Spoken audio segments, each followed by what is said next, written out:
All right, Mr. Evan. We've been working pretty hard on your short game.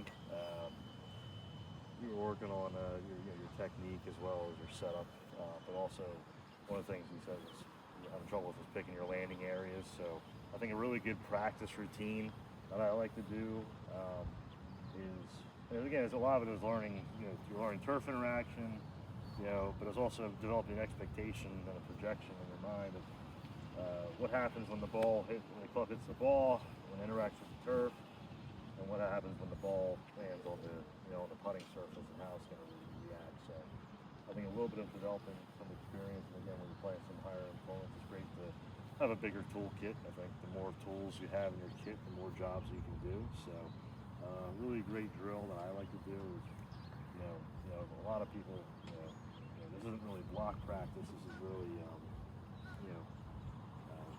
trying to take the same target. You take 3 balls, but then you go low, you go medium, you go high, and you're trying to, you feel the technique and you try to, pick good landing targets, and then you kind of go from there. And it's a good way to kind of learn how the club reacts to the ground, how the ball reacts when it hits the ground. And a good way for you to kind of get used to. You can do it with multiple clubs, but for this one, we'll use a 60-degree wedge. So we'll sit one low, one medium, and then one high. Okay. So, tell me what you're going to do differently with your setup on these. Yeah, so I guess lower shot, more of like a hit and run, maybe a little bit of a check, but it's going to roll probably more than a higher shot would. So I would have my weight probably my angle more forward, my front foot, like we were talking about earlier. Yep. And put the ball more on my back foot. Yep. Let the club kind of descend on it.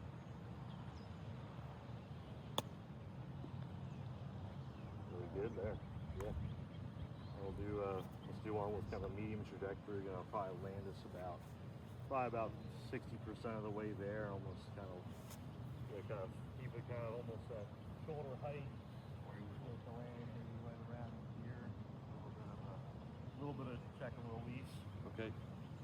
So this one, I'm gonna feel more like since I'm using a 60-degree, I'm gonna feel more like I'm gonna use more of all the angles of the club.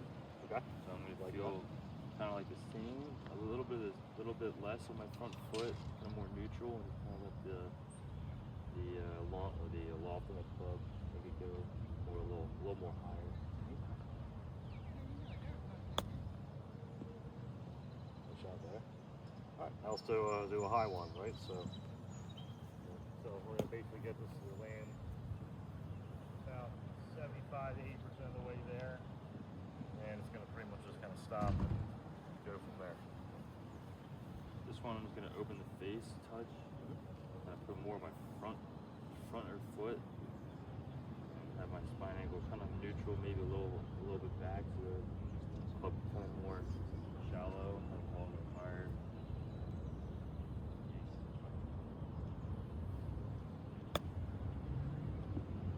Nice. All right, 3 great shots, and again, that's a great way to work on your feel, and a good way to to practice. It kind of mixes up your practice a little bit too. You're taking, instead of hitting the same shot to the same flag, you're trying to do 3 different things. Good way to kind of approach. I like it. So, I like it. cool.